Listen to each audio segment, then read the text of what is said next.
मित्रांनो आणि मैत्रिणींनो, आज मी तुम्हाला एक गोष्ट सांगणार आहे. तुम्ही नक्की ऐकाल ना? चला तर आपण सुरुवात करूया. पहिला मी माझ्या गोष्टीचे नाव सांगते. माझ्या गोष्टीचे नाव चतुर कासव. एकदा एका कोल्ह्याला खूप भूक लागली होती, म्हणून त्याने अन्नाच्या शोधात सर्व जंगल पलते घातले.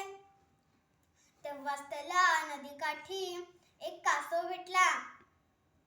त्याने त्या कासवाला पकडलं, पण त्याला कासव खाताच येईना, कारण की कासवाचे कवच खूप कठीण होते.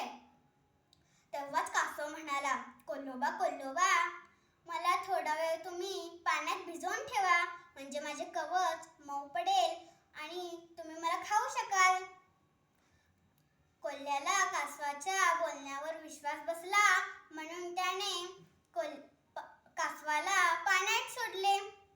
कासव पटकन त्याच्यापासून लांब होऊन एका सुरक्षित ठिकाणी पोहोचले.